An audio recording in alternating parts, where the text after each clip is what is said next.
I was able to go to New Orleans and work with local schools down there running writing programs, and we actually worked in the community garden at one of the schools as well. So we had a lot of interaction with the local schools and charter schools in New Orleans.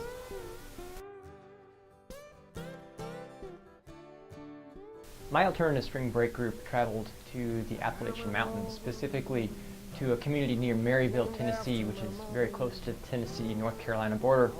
And we spent time at several service sites in that area over the course of the week. I was the advisor for the ASB trip to Joplin, Missouri. It was the largest of the 4 trips. We brought 20 students along. And Joplin was the city in Missouri, the western side of Missouri, that had been hit by the F5 tornado last May, the May of 2011. Well, I went with a group to Alamosa, Colorado, and we worked with a nonprofit called La Puente. And basically what La Puente does is they provide a variety of services to the citizens of the San Luis Valley. So that meant food assistance, it meant transitional housing, they provided program for at-risk youth, and just a plethora of different programs for the citizens there.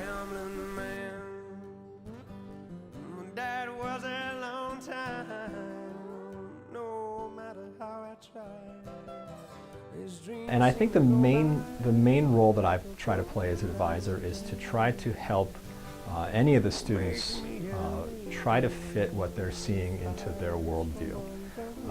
You get 18, 19, 20-year-olds who most likely haven't seen a whole lot of the world, and they come here and they're in the Cornell bubble, which is a pretty cool bubble, but it's still a bubble.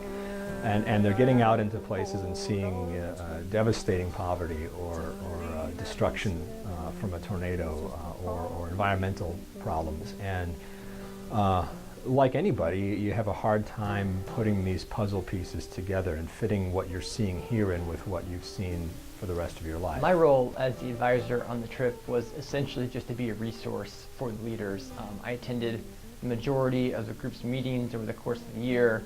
I helped them coordinate some of their fundraising activities, helped them a little bit with their reflection and their educational portions when the leaders asked for it. But the great majority of the work was taken on by the co-leaders, and then a few other members of the group that kind of stepped up and helped out with a few projects. I didn't do any of the fundraising directly, I didn't do any of the trip planning, I didn't arrange transportation, I didn't do any of that. I was just kind of there to answer questions and be a sounding board for the leaders and the rest of the trip members prior to.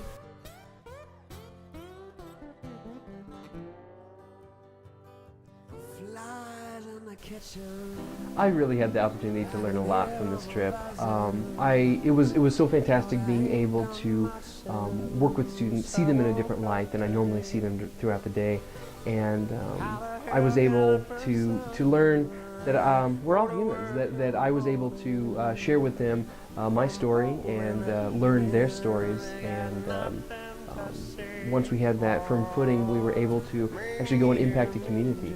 And I think we were a united force, and we got to impact communities positively.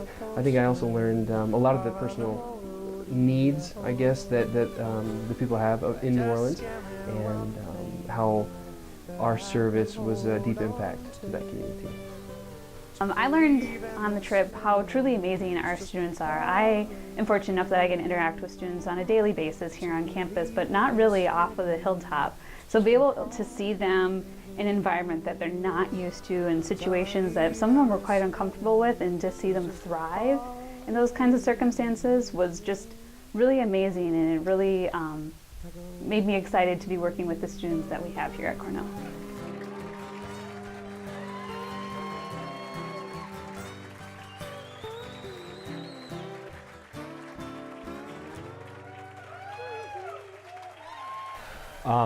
My advice would be to be willing to listen to the students and be willing to jump in with both feet as well. It depends on your personality, but again, I think you get a lot out of it if the whole group can treat everybody on the trip as the same sort of person. I've never seen a separation, a problematic separation between student and advisor on the trips. I do. I mean, I'm older and I'm there as one of the leaders of the trip. I like to consider myself advisor to the leaders, though, so to give the student leaders some more responsibility, let them run with it. But so there is this separation. If I raise my hand to say something, everybody's going to listen a little bit more because I'm the leader. But at the same time, then if somebody says, "Let's go out for ice cream," okay, there's never any notion that the students will go and should we ask the advisor, we just all go. So I would recommend putting reservations aside, jumping in with both feet, and trying to do your best to get to know and to help and learn from the students on these trips, because they're some of the best kids you're going to find. The number one thing that I would tell any advisor coming into the situation is to be yourself. Don't think that because you're going to be spending this week with students and that it's really close quarters and you're eating and sleeping and working together that you still have to always be in that staff faculty role. You are, but it's also important to show your true self and to open up and be honest and open about your own experiences and your own learning, and also just to lighten up a little bit and have fun with the group, because it's a long week and it's an intensive week, and I think everyone will take a lot more away from that if you're willing to just really be engaged in the experience on a personal level and not just on this advisor level.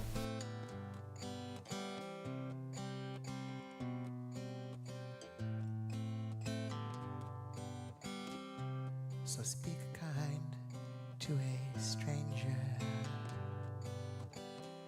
What you've got on the ASB trip are some of the, I think, the best and brightest of the best and brightest. You've got students who are eager to learn something. That's why they're going on these trips. They're not, they, and some of them say, I like to go because it's fun, which it is fun too, but they want to go to find out more about the world. And this is something, even if you don't know anything about social justice or you don't know anything about volunteering or nonprofits, you know more about the world than these students do just because you've been around for long.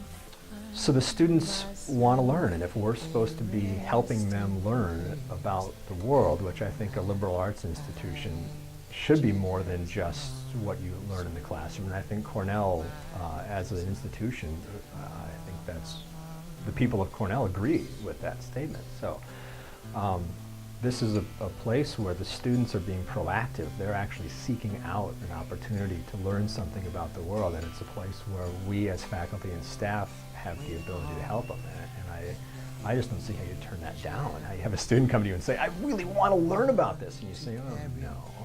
I mean, I just don't get it.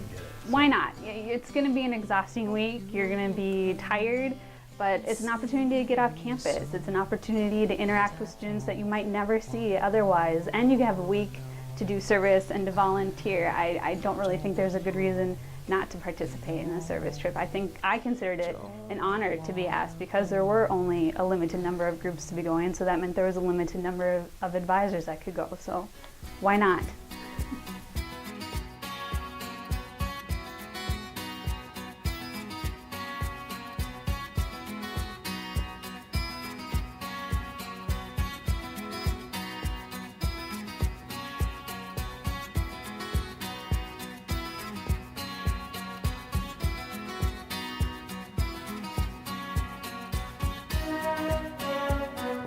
Climbing up on Salisbury Hill,